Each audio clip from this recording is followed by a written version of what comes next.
Welcome to Shoot the Breeze, a series on a podcast that celebrates the messiness of life, relationships, and Christianity, featuring my wife Lacey and myself, Nathan. It's creatively titled because it will be just us shooting the breeze, sometimes with guests, while occasionally saying something important. We hope you enjoy. Hey. So I'm glad to be back. Yeah, you're back. I'm back. I get to be back on my own show. Oh, my word. I'm so glad. Nice. Thank you for allowing me to come back. I'm glad to have you back on our show. I'm just kidding. Well, you were out for quite a while with a migraine. Yes, let's not talk about that time. That's good. Those days. So about those days. We were, and then we had some guests. We did have guests. But I have good news. Yeah. Our listeners haven't missed anything when it comes to any kind of advancement with my braces. They still hurt just as much as the day I first got them. So you also gyrate your jaw as much as the first day you got them. I know, because it hurts every day, every minute, every hour. It's like it's all consuming still. Guys, I'm 2 months in, so you act. I feel like you act like a 5-year-old who got like the tiniest of tiniest like splinters or whatever. I wish I could just slap some braces on your face and just let you cry. On my face? Yeah, just cry. No, you know how like little kids run in and they're like, ah, I know you think that way. And there's like no. I know. I'm having to at this point now. Whenever we have a braces adjustment, yeah, all three of us girls will get them at the same time, and I'll just say to Nathan the night before, I'm like, hey, just so you're aware, we're doing an adjustment yesterday, so we're all gonna be miserable. Yeah. Tomorrow. So I think one night the last adjustment we all had ice cream for dinner. Yeah, it's true. We did have ice cream for dinner. You know what? I did get to participate with that, so that was very special for me. And my teeth didn't hurt, so nice. Yeah. You know what? I feel like I can fully identify with you. Because whenever I eat ice cream, I have super sensitive teeth. Right. So I have to let my ice cream melt a little bit before I can actually take I feel like it's exactly the same thing that you're going through. You're right. Yeah. It's exactly the same. Yeah. Like the few times during the week that I eat ice cream, I feel like I can fully identify with everything. Thank you. Honey, thank you for trying to reach out to me in that way. Well, it's empathy. I know. You're the best. Thank you. So, today our subject matter is a little bit more intense than it is breezy, but we're gonna go for it anyway, right? Yeah, I was gonna say over the last several episodes we've talked about mental health. Mm-hmm. We've talked about terminal diseases and brothers who have to live with said person who has a terminal disease, and then also pets dying. So we've had a very wide gamut of, well, I was gonna say not so encouraging subject matters, and today follows suit. If I would have been thinking, I would have thought about that a little bit more, done something like a joke episode. We could do a joke episode, like bring our best jokes. What do you think about that? I steal all of mine from you. I know you do. You know what's funny though is you're too scared to say yours, and then I get too scared. Then I get credit for it. No, I am just at home with my kids most of the time. Mm-hmm. I don't have a very varied audience. Yeah, but even I don't get to hobnob with people. You know what I'm saying? Yes, that's what I love doing is hobnobbing. You're a hobnobber. No, I was gonna say. Hold on. You okay? Is the blanket attacking you? It's attacking me. There we go. Okay. Sorry about that. No, not hobnobbing, but whenever we're in a group together, you'll whisper a joke in my ear about this situation, and then I'll be like, "Batter up," and I go for it, and you're like, "You stole my joke," and I'm like, "Well, I was brave enough to do it publicly," and I get credit, and I take credit. Mm-hmm. They're like, "Nate, that was funny," and I'm like, "I know, I'm funny." Well, I will say that when you were texting your brothers the other day, you were being so funny they thought that I had stolen the phone. It was, in fact, the one texting which I found to be hilarious. They didn't trust in your own ability. Your joke ability. All day they were like, man, Nate's gotten funny. I wonder what Lacey did to him, and she stole his phone. I was in a mood the other day, and I was like, on par, like on top of it. Just thought you were hilarious. Usually So when you funny. think you're hilarious, though, it's not. But I always accurate. think I'm hilarious. I know, that's what I'm saying. Here's the deal, is I've always said I need one person to laugh. And if that one person happens to be me, done. Okay. Done and done. Well, I don't know a transition. There is no Do you know a transition? Let's talk about infertility. Ooh, There we go. There's there the we transition. go. That's nice. I feel like it needs like a reading rainbow, like, The like more star. you know. Yeah. I think those are two different things. I think reading rainbow is like, take a look. It's in a book, like with LeVar, and then like yeah. the more you know is like PBS star, like shooting through the sky. No. That you're thinking of the more you know, the like PSAs. Yeah. Right? Isn't that a star shooting through the sky? Yeah. Yeah. See, I'm right. But LeVar's nowhere to be found. That's like, No, that's a butterfly take a shooting look. through It's the in sky. a book. Yeah. Reading rainbow. Yeah. Exactly. I can't Yeah. Thank you, honey. anything. It's perfect. It's in a book. Take a look. Do it. I loved reading Rainbow. I bet you did. I was not a good reader, and so all these kids who were younger than me reading, like, on the show, I was like, oof, You just like loved it. You're like, look at them go. look at them go. Wow. I'll never be that one day. I remember watching, like in the afternoons, how they had all the PBS shows for kids. My mom would have it on for the little kids in my family because there's 7 kids in my family. Like, I mean, obviously you know this, but the younger kids would watch Sesame Street, Oh, yeah. and then right after Sesame Street was Barney. Right. And my younger sister, she's about 9 years younger than me, she would watch Sesame Street, but she had this weird obsession with Barney that she would like sit and watch the show like almost like she was hypnotized, like she couldn't look away. And she would get so, by the time he started his little like I love you, you love me ditty, like towards the end, and we're talking like a girl who's completely low-key kind of a person, but she would get hysterical, like screaming, crying every time Barney ended. And so it started to be where my mom couldn't let her watch Barney because she was afraid like it was making her psycho. And so by the time we had to get to the point that we could only watch half of Sesame Street because they started to like coming up next Barney commercials. Right. And she'd be so afraid of Chelsea seeing them that she'd be like, okay, we need to cut it off now. Like we couldn't let Barney. It was Chelsea? Oh, 100%. Yeah. Oh, I thought it was one of your other sisters. No, it was Chelsea, which makes it my word. wildly funny if Yeah. you know her, Oh, now I'm because gonna have she's to not make- like she doesn't seem crazy when you meet her, Yeah. but going through this experience with her, there's a little She's gonna hate. a little trigger. She's gonna hate this. No, she knows the story. I tell it all the time. But yeah, so talking about kids today. So that, hey, transition. I already transitioned though, Oh, okay. and then that's what started your second transition, like second breakfast. Correct. Second breakfast. Okay. So when I was younger, I mean, I want to say I was like 4 years old, I started ballet. My mom put me in dance class, and I was with this ballet studio from the time I was 4 till the time I was 18, so 14 years. So pretty much grew up seeing my dance teachers as a husband and wife team every week for most of my life, right?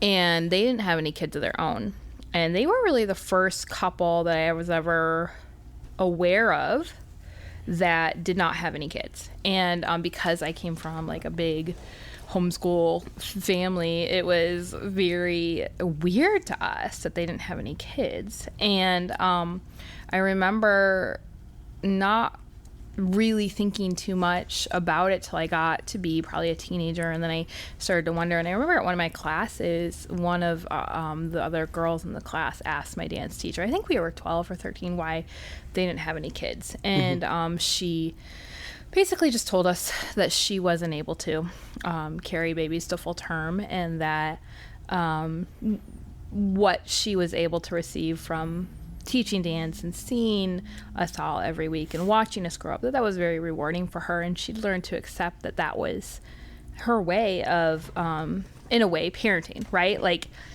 Right. right, like it was a different version of it, but that was the way that she had basically accepted. Right. It was still a sad thing, but she had accepted it. And I don't know. I mean, that was really my first experience with infertility. What were, like, because you did come from a big background, and what were some, like, your thoughts with that, or do you remember what they were? I think it was really hard for my family in particular to relate, because my mom really had good pregnancies. She didn't really have any trouble, no miscarriages. Okay. Really didn't have any babies that ended up in NICU. I had a sister who was labeled failure to thrive, and she had to go back for a few days to the hospital. Okay. But that was really one of the only issues. I know that my parents, I'm the oldest, so when my parents got pregnant with me, it took them a little while, but once they started going, they were hit the ground running, kind of good to go. They were good to go. And so in my family, it just wasn't talked about, and when it was brought up, it just wasn't understood. There wasn't really a lot of understanding or compassion. It was kind of something that, I don't know if it was disregarded because we couldn't understand it, but it just wasn't a discussion. Right. And there was definitely a lack of understanding, a lack of empathy, I feel like. Yeah. So fast forward, which is really funny to me, I ended up, because I was the oldest of 7 kids, I ended up thinking to myself when I was a teenager that, I was not wanting children. I had been really immersed in kid culture all my livelong days, and my last sibling came when I was 15. So, I mean, people would think I was like a teenage mom. All my teenage years, people thought I was a teenage mom.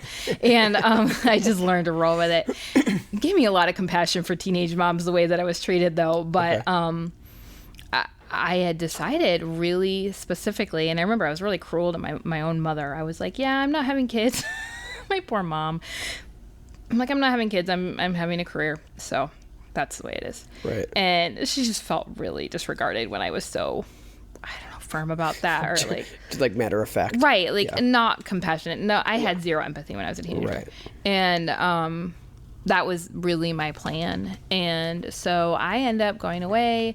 My plans ended up shifting, where I ended up going to Bible school instead of college. And still, though, I had been very determined that I didn't really want kids as part of my future. And so then enter you. I mean, we met when you were 20. Yeah. And I was, you 19. were 18. I was 20. And so what had been your experience with... Right. So up until that point. I learned early on that more than likely I wouldn't be able to have kids. With cystic fibrosis, males do not develop a vas deferens tube. Parents, if you're listening with your kids, I will let you explain what a vas deferens tube is. Well, we always use this example. It's my favorite example. That there's a highway. Yeah. And there's with cars. And Nathan has no highway. Yeah. So, thank you. You're welcome. The cars are going from the factory and there's no highway. Mm-hmm. Anyways, so, I learned early on, and then I had several hydrocele hernia surgeries. Hydrocele hernia, in theory, should only need 2 surgeries. Right. For 2 specific things. Areas, yeah. Areas. I had 4. Yeah. And within that... does that mean... I mean, you're not a freak of nature. That was just like a... Oh, yeah, thank you. Let's just say they didn't take. I didn't even think of it I'm like... I love it. I should have just left it. You should have. My own secret, just laughing as you die when you realize. As everyone else is like, wait, what? What? So, do you have to buy special clothing? Oh, goodness. 2 of them didn't take.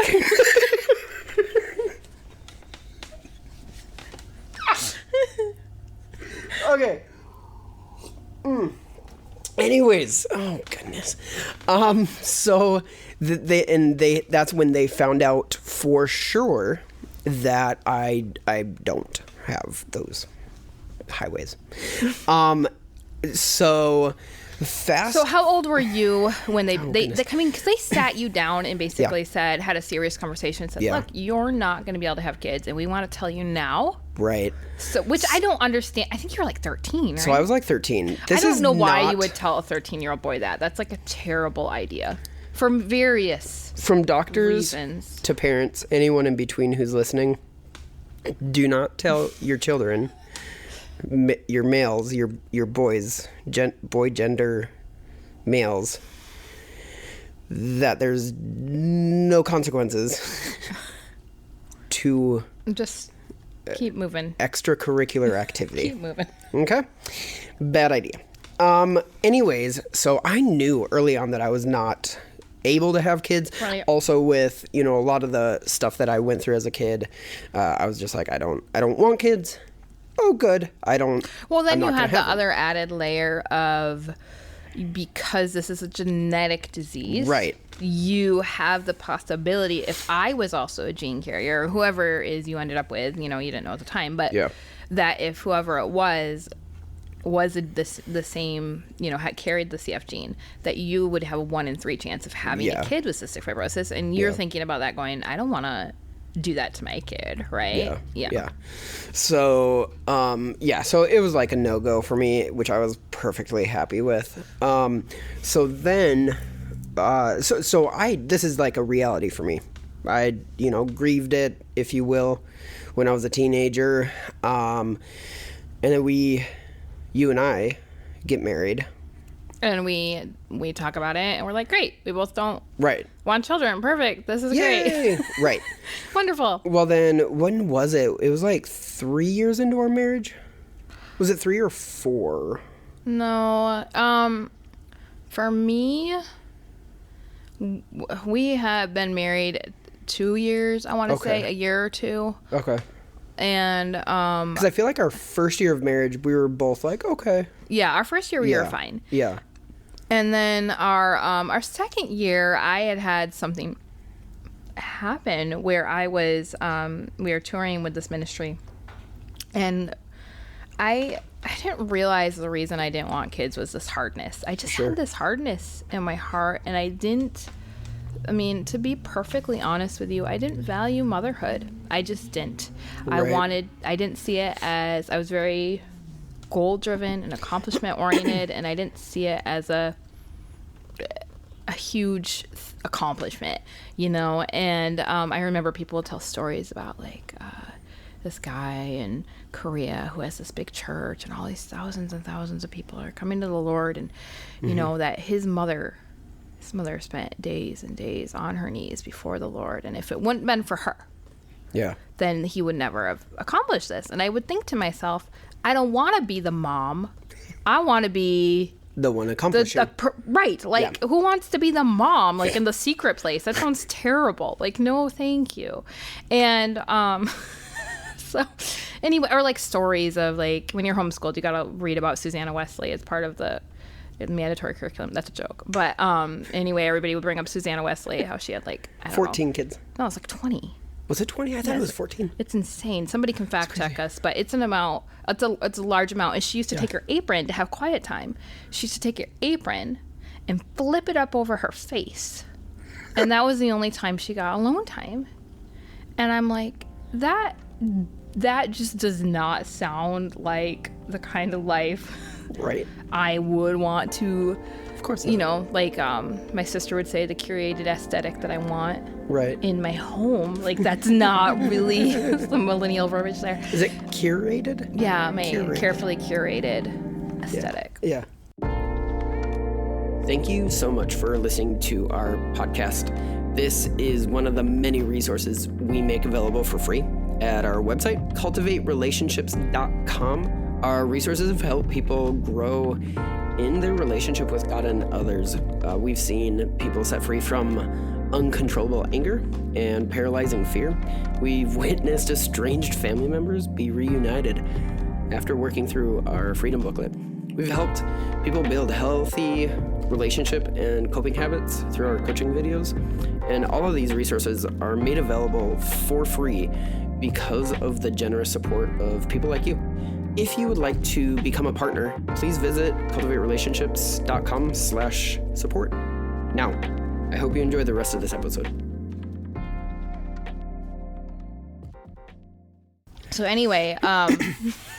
that's not the one I want. No. So we'd been married a year or so, and we're traveling with this ministry, and I end up in this house. We are staying with this family, and they had this little farmhouse, and upstairs, kind of in this really cute little area, they had like an attic area. They had drywalled it all out, made it really cute, and that's what their little girls stayed. And it was this beautiful little bedroom, and the little girls were showing me their bedroom. And on the wall was this prayer, and I might cry, that the mom had written, and she had posted it over the room as like a blessing over her girls. And I don't even remember exactly what it said, but it was just this mama's heart that was just written out as a blessing over her children. And the Holy Spirit just grabbed my heart and said, there is such value in motherhood. And it broke me. It was just this really impactful experience where for the first time I had this desire that I'd never had before. And I think it was so hard because I walked away from that experience going, God, why would you do that to me? Because in my bitterness, at least I wasn't sad, right? Like, at least I wasn't longing for this thing that seems impossible, and now I am. And it just almost seemed cruel, like that he wouldn't just allow me to live in my bitterness and my hardness, because it was protecting me. Well, and also I would say with that almost a naivete, an ignorance, right? Because you're like, nope, I'm good. Yeah. Right.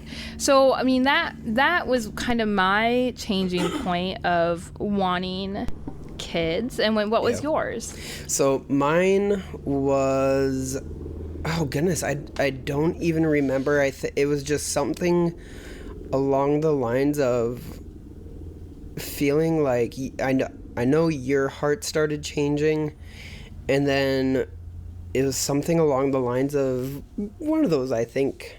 Maybe you can help me here remember, because the only thing I think of is having like a legacy, having something to the effect of to leave something. I'm trying to remember what it exactly was. I mean, it took prayer. It wasn't a moment like yours was. Mine was kind of over time.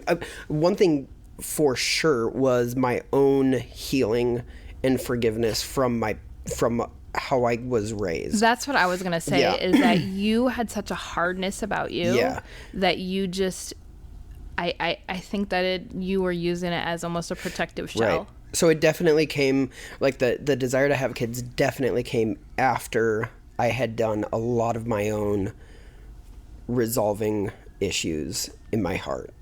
From how I grew up. Almost like getting a little bit more open. Yeah. Mm-hmm. Like the Grinch. My heart started to grow.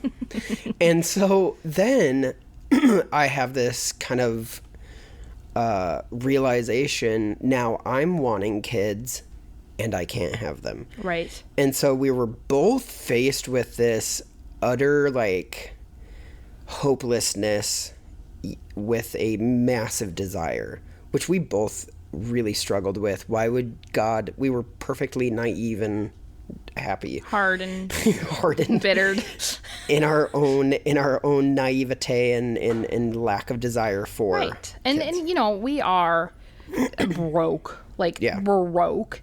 And we're also dealing with cystic fibrosis, which, does not look good on paper before, like, because or Googled. yeah, like it doesn't look super encouraging if you're looking for someone to place a child with you. Yeah, exactly. Spend a lot of time with. Right. And so we 18 years-ish. we prayed about it, and I ended up, it was really important to you that I get tested to see if I have the CF gene and all of that, you know. And so we started to pursue it. We were just like, well, we're gonna push this forward and see what doors open.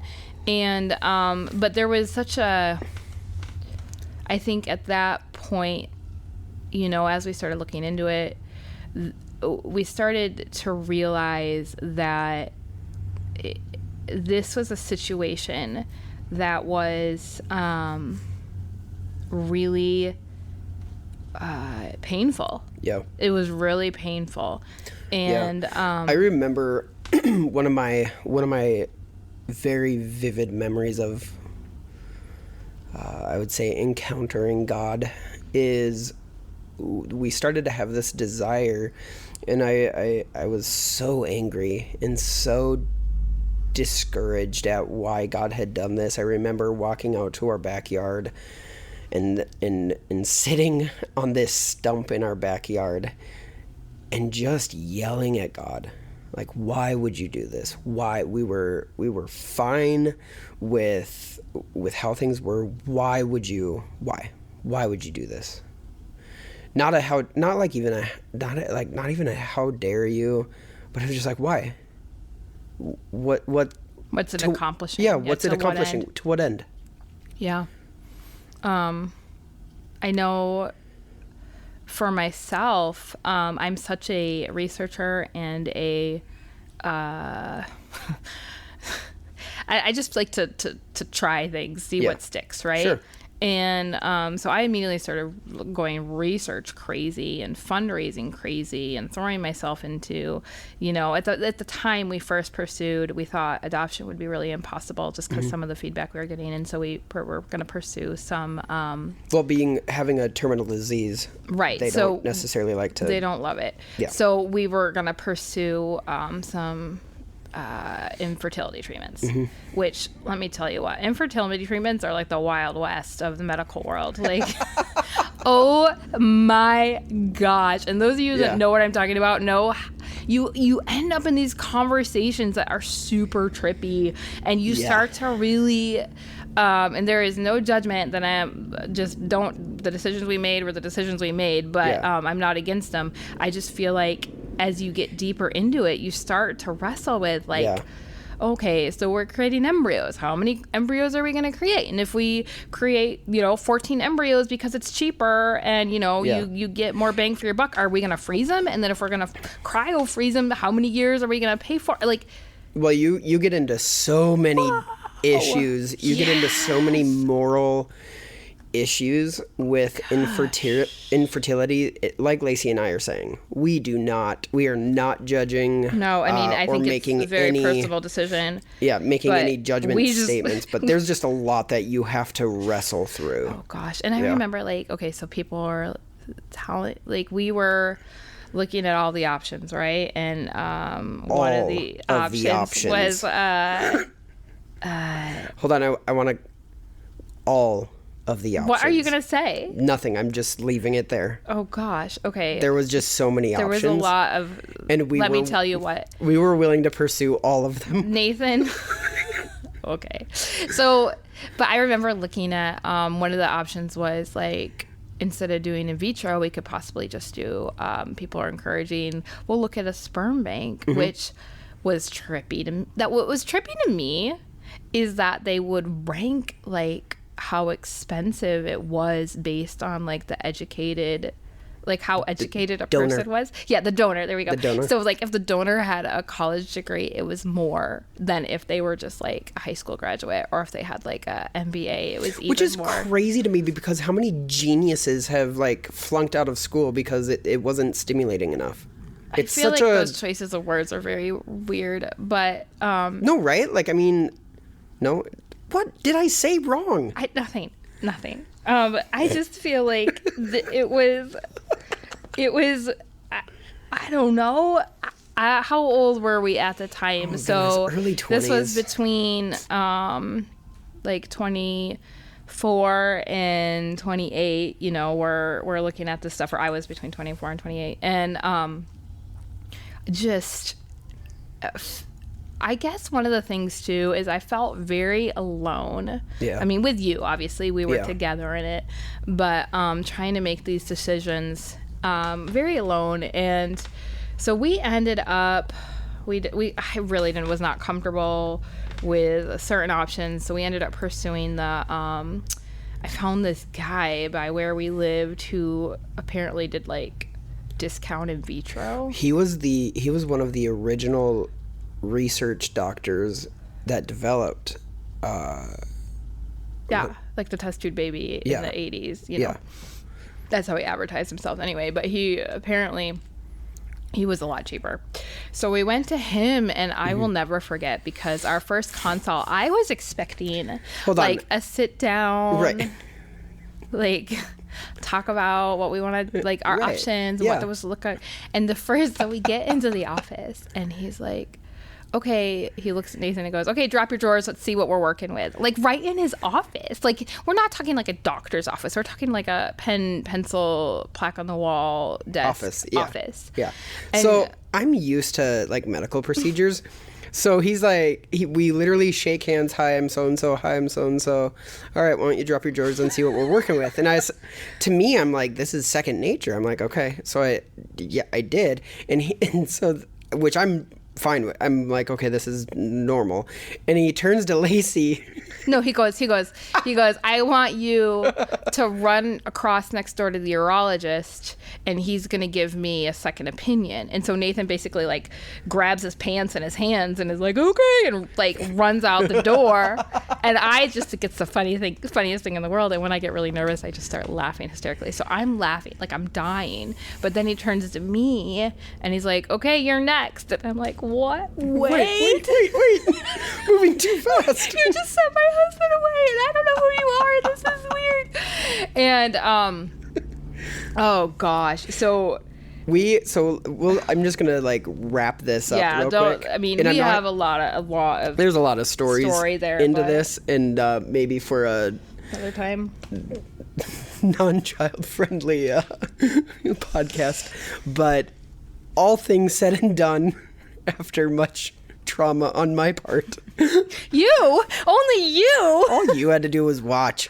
I definitely had a what do they call it? A first encounter of my own kind. Here's the thing. Yes, an invasive. One of the procedures I ended up having to have PTSD. I thought you were wrapping this up. I was trying to, and then you diminished my my wrap up. Let's just say, at the end of the procedure, it looked like a grenade had gone off in my lap. It was pretty bad. So after that, we got all the test results back, and we found out that not only do I not have highways for cars, all of my cars have no engines and are dead. Well, they're dead. Yeah, they're dead little cars. They're not going anywhere. They're not going anywhere. Doesn't matter how many highways I have. I was so wanting it that I had already. Yeah. I think I already had my meds on order, and you almost had all of your, what is it? Is it like birth control or hormone meds? Well, I had been on some stuff, but then you had like a pack of meds you have to order to start your hormone stuff, and it was like $2,000 worth of meds, and I just had hours basically to cancel them, but they had called me. And they basically said, can I say this part? I know it's... Yeah, go for it. No, that's fine. It's so funny. I'm willing to tell the story. I'm just wondering if our listeners are ready to hear it. You might be gone by now. But anyway, they called me. And this is months and months. This is not... I mean, we're very much trimming this down. But... for your own safety. Yes, this whole IVF experience. And they basically said, listen, we were able to... take some chunks and see if anything was viable for the IVF for the procedure, and nothing was viable. But we were in Alaska at the time, and they said we're very limited, and so what we can say to you is maybe if you go to a specialty clinic, they can wedge they can wedge some pieces, Samples. and some samples, and be able to possibly get enough of, what you need. And I'm thinking to myself, I'm on the phone and I'm like thinking of a pie, like, and how many wedges are in a pie, and there's just a limited amount. Like, you can't just go wedging quote unquote pie all day long and end up with pie left over. And so we're like, at some point there's no more pie. Yeah. And so we're like, and I have 2 pies. You gotta stop wedging. You can't wedge my husband anymore. Like, I only have 2 pies. You're just clarifying how many pies you have. Yeah. Just because earlier. Because they're limited. Right. Yeah. Not 4. Not 4. I have 2 pies. Because if you had 4, I might have been more generous with your pie. We have pie to share. We have 4 pies. There's no pie to share. So we did not wedge any pies. We did not wedge any pies. No. And honestly, we had put a lot of prayer into the whole thing, and we really felt like that was a really solid closed door to the IVF. Right. And so that was, just grieving that. Like, okay, we're going to grieve that. And so adoption's out, for those of you keeping track of our story. Adoption's out. IVF is out. Right. And so then after IVF went on, I was like, let's try adoption again. Right. And so we applied to another adoption agency and got rejected, and called local, and they were like, they basically told me I was not going to be selected.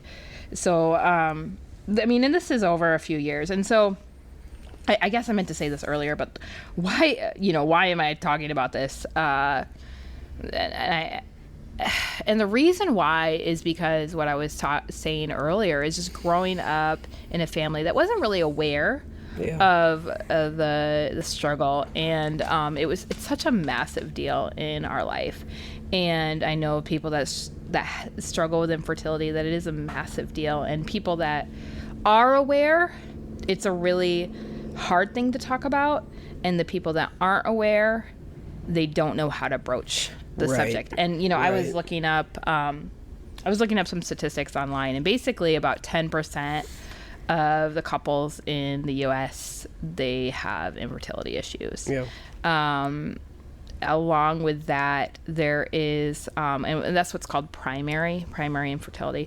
There's also secondary infertility, and I feel like this is an issue that actually doesn't get talked about at all, because secondary infertility is if you've given birth and then you can't again. So you might have a kid or 2, and for whatever reason, you can't have another kid even if you want it. Because of, like, the prior pregnancies? Whatever the reason might be. Like, you could have had a really hard delivery. You could have been told not to get pregnant again. You could have had something. Like, I had a friend who's had a botched surgery, and they were unable to get pregnant again. And so that's secondary infertility. And part of me,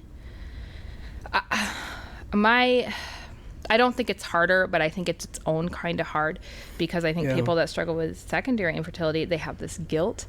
Like, I shouldn't talk about this. Because I already have a kid, and I should be thankful. Right. And I'm not like those people that have primary infertility, and so I don't have the same grace on. Yeah. Do you know what I mean? Like, they almost don't give themselves the they don't give themselves the freedom to grieve and to really walk through the pain, because they are thankful for their kids. Right. But it's a big deal. There's a lot of people that struggle with secondary infertility. And so it is an issue that continues to impact people, and continues to impact people that you love. The other statistic that was given was that 33% of people are impacted by infertility, whether it's they themselves or people that they are close to, or people in their lives. And so, that's a 1 in 3 couple issue. And so looking at this, you might look at our lives and say, wow, you guys should be over this. Like this, you have 2 kids. You've had these kids and they have beautiful adoption stories. Issues. They have adoption issues too, but beautiful adoption stories. And it's true. And I believe that. And it is redemptive and beautiful. And I'm so thankful for my children. And they both are a miracle. But it is still, the infertility itself is a separate issue. Yeah. I know that it is something that I grieved initially, and I had to walk through grieving. And at different stages of my life, it pops up, and I have to almost grieve it in a new way. And it's one of those things that is hard for, like, okay, for example, so I have a lot of sisters, and my sisters who have had babies, they feel really bad telling me when they're pregnant. And not that I'm actually excited when they're pregnant, I'm excited for them, but they know that it carries its weight of sadness for me. Well, and we haven't had, the hard part is when people talk about experiences, not with having kids, but with like the pregnancy, delivery stuff, we don't necessarily have that experience. No. And so we're like, okay. Right. And so it's like, we're going to tap out of the conversation here. You know, it's like, okay. Yeah. And so it's awkward. Yeah. And awkwardness is hard. Yeah. And so some people don't say anything, or they avoid. And I guess what I'm trying to say is that sometimes you need to talk about it, and sometimes you need to be allowed to act weird and excuse yourself from the conversation.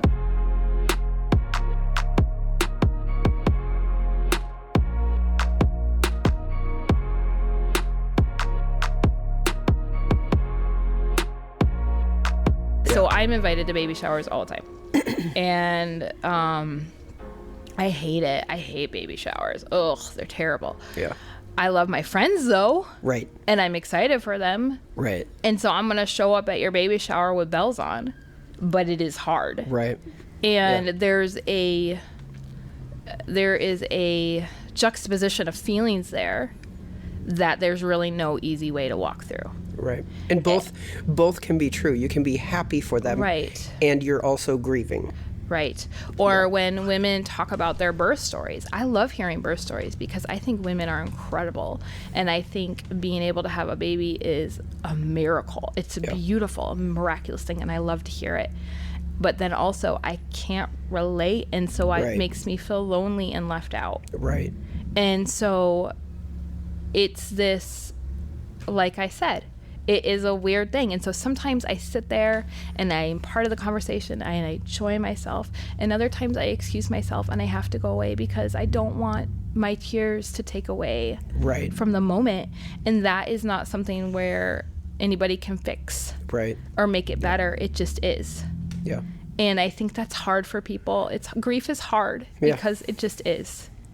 Yeah. And I know back when, especially, oh gosh, Mother's Day, I still have a thing about Mother's Day. I don't necessarily love it because it was so painful when we were trying to have kids. Right. And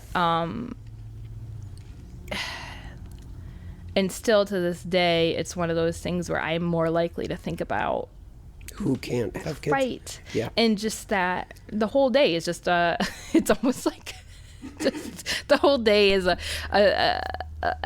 time period where it's in your face, like, guess who can have children? You're like, exactly. Oh, that's me. Great. Yay. I love it. Let's not get brunch. Let's sit in our house and cry. I don't want to go to church because someone tries to hand you a flower and you're like, well, I don't get that flower. I'm not a mom. And they're like, well, you're a mom in your heart. And I'm like, well, don't give me the flower. I don't want the flower. I want to go break the flower. Just leave me alone. For several years on Mother's Day, you wouldn't go to church. I just go to church. I'd hang out in the lobby. Yeah. Because it just wasn't worth it to deal with it. And I just wanted to be left alone. Yeah. And so stuff like that, right? Yeah. And I think you need to be willing to, those who struggle with infertility, Father's Day, Mother's Day, whatever it is, being willing to grieve and being willing to, like Lacey did, or hey, I don't have to participate. Right, like I can excuse myself. Yeah. Or I can be both. I can go to a baby shower and be so excited, but then also I can excuse myself if I need a minute. Yep. And I think that's my encouragement to people that for friends dealing with infertility is just let them feel what they're feeling. Yep. And it's okay to be awkward. It's okay that there's weirdness. It's okay. Yep. So they're still your friend. They're Right. still, like, bottom line, you're still friends, and yeah, it's yeah. So one of the things I did want to hit on, because this is like the worst, is things people say. Oh goodness. It's- We have so many There's things. so many things, and whether it's we've had a lot of people say interesting things, whether it's about my disease, whether it's about or me having cystic fibrosis, whether it's about infertility. We've had adoption. We've had so many people. And I think I'm going to give people the benefit of the doubt that what we walk through is very unique and means there's not like a handbook on things to say to people walking through terminal diseases, things to say to people walking through adoption, things to say for people walking through infertility. There's not a book on that. Right, and here's the fact. I've said stupid things. Well, of course. You've said stupid things. Well, and no, yeah, exactly. But people, when they get nervous, say stupid things, and they just try to fill the space. Yeah. And so a lot of times I chalk it up to that. Other times, people don't know how to deal with hard, so they do make it light of it, and they kind of like try to get out of the conversation. Right. So. Yeah. One of our friends recently told me she'd received some bad news for her son who also has cystic fibrosis, and she goes, one of the things that meant the most to me is I had a friend who called me and said, hey, I can come over and I can just sit. Yeah. And she's like, that was one of the most amazing things that someone's ever offered, is to be available. They'll just sit. She's like, I'm willing to just sit in your living room. You guys can go about your day, but if you need me, I'm here. And she goes, that was one of the most impacting things that someone's done, because they didn't have words. They didn't offer any gestures of hey, here's a candy bar. Do you want me to take you to the mall? It was... Let's just sit together. It's messy. Let's just sit. Right. Yeah, I will say one thing that I always find interesting that people say or has said to me in the past was that now that you've adopted, you'll probably get pregnant, and they'll say it as a joke because I've known people that have done that. Mm-hmm. And that would always really hurt my heart, because it would be a complete disregard for your situation, and like I don't know, I just felt like it was really callous. Yeah. Like I'm going to make a joke out of a situation that is really serious. Another thing that people say that I hate so much is you can have my kids, when they find out that we're struggling, or Here's that the thing. we have that. That to me is such a disregard as a parent to what your responsibility is as a kid for your kids. And I know it's flippant, and I know they don't mean it, but I think as far as hurtful, that to me, that was something where it was shut me down almost immediately. Right. It's like, oh, good, you're fertile. No, I don't. No, that's not an answer to our solution. Like, that's not a solution to us. Yeah. So, okay, and then the final thing, as far as things people say that I want to hit on, is prophecy, pregnancy prophecies. And all of us can kind of give a hand up here who are Christians. Any kind of charismatic Christian who struggled with infertility has probably had to walk through this. And I'm not saying that it doesn't happen. I mean, I know miracles happen, and I know people get miraculously pregnant, and I know that there's... And we believe in prophecy. We believe in prophetic words, that God speaks things to and life I'm and not... being. Guys, I know I'm not dead, and I know Sarah had a baby when she was old, but doing the whole... I will take it from this angle. If you are a woman who's received a prophecy that you will get pregnant and it has not happened, I am sorry. Because that messes with your head. Yeah. That's all I have to say is that messes with your head, and I'm sorry. It messes with your view of God, His faithfulness. Also messes with future words, right? I mean, we've had multiple things spoken over us for various subjects in our life, and when one area doesn't come true, you doubt the veracity and the truth of another area, right? Right. One that I know has frustrated me is you got kids the easy way. Yeah, that always bugs you. When someone had said that to me, that when we were trying to adopt, and they had a hard delivery, and not like death defying. It was just painful and hard. Yeah. Their baby was fine. They were fine. Yeah. But they kind of said it as a joke. And, I mean, we're talking about a person that has zero understanding of adoption. Right. And they were just thinking, wow, you went to a store, got a kid, brought him home. And, so dumb. And anyway, yeah, that one's the one for you. It doesn't, that one always gets you. Because it's like, you know what? It's not just about the adoption. It's the 3 years prior to that of walking through infertility. It's the 2 years for you walking and processing through infertility. It's the 30 plus years of living with a terminal disease. Yep, that's why we have our 2 girls, is because I've kept myself alive. Yep, that was the easy way. I know. You know, and so it's a disregard. It's basically a disregard for all of the stuff, not just the adoption. It's all of the stuff that led to us adopting. So, with that said, I was thinking that if I could tell one thing to people that really don't have an idea of how to talk to couples that don't have kids, or have infertility in their lives, and this is my perspective, okay, so I'm not saying it's across the board for everybody. I don't know how everybody feels, but I know for myself that I had to, when I was really grieving and releasing the control I had over having kids, I had to come to a place of completely surrendering any power or control I had of making it happen. And I could not make myself become a parent. I could not make children happen for us. If it didn't happen, it didn't matter how hard I fought, who I saw, what I went after, no matter how hard I tried to control it, if it wasn't going to happen, it wasn't going to happen. And the process itself, every time you try a new process, it is so not just financially draining, it is so emotionally draining that sometimes you come up from one of those and you decide, I can't do it anymore.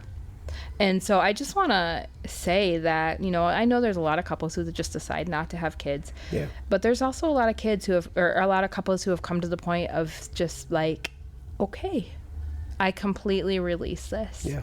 And I need to wait on whatever it is that happens, whether it's this never happening for me, or down the line it happening, but I have to release the control, because when you're trying to control that so hard, it can destroy you. It can destroy you. It can destroy your relationships. It can destroy your marriage.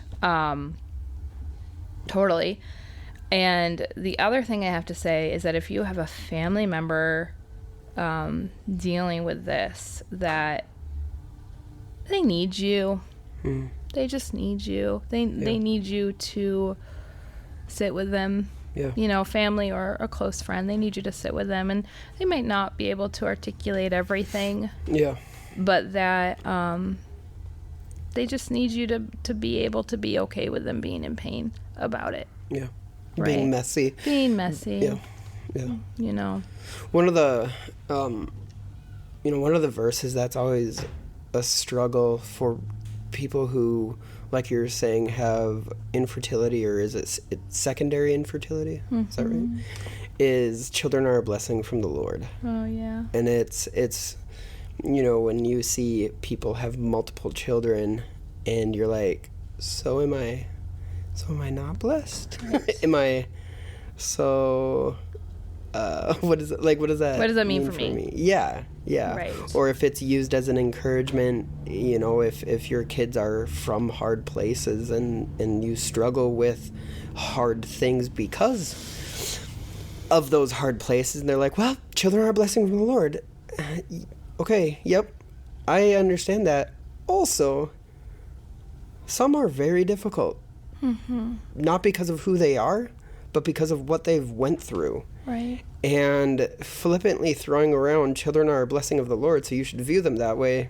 Right, like you're not allowed to struggle. Yeah, exactly. Right. Yeah. So, I mean, both with infertility, secondary infertility, people who have adopted kids from hard places have kids simply who've walked through trauma, and you're dealing with the repercussions of that trauma.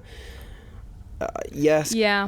I caution you when you do use that verse to not use it as a weapon, How would someone use it as a weapon? Like, what do you mean? Like, I know a lot of times big families feel under fire for having a lot of kids. Yeah. And so they throw back that, like, as I see it. No, we're really blessed. Look at all of our blessing. And I agree, 100%. Yeah, we're not diminishing that. We're just saying be aware of those around you who may not have any kids. Right, and that they're not choosing not to be blessed of the Lord, maybe. You don't know. Yeah. You don't know what's going on. Yeah. People that have no kids, they're not choosing.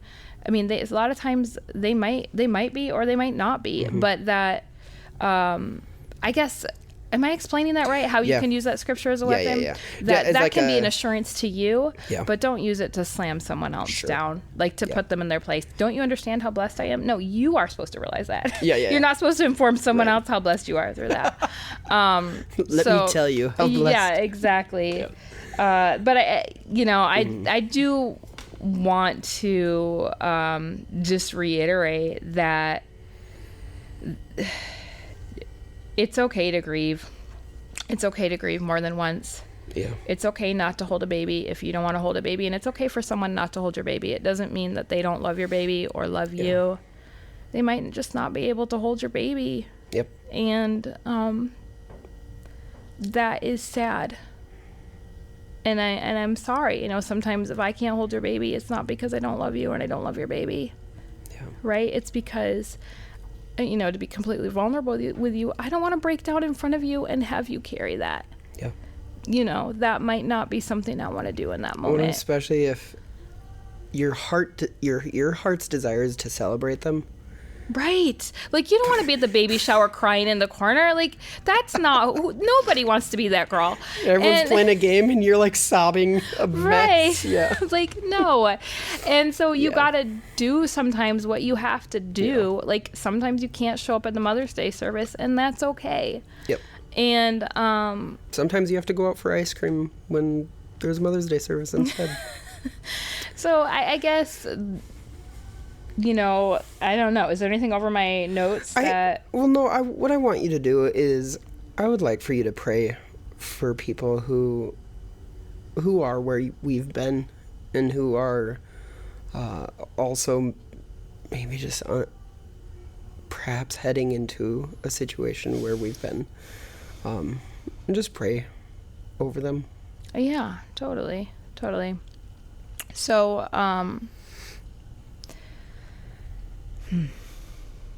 Lord, I thank you that children are a blessing from you.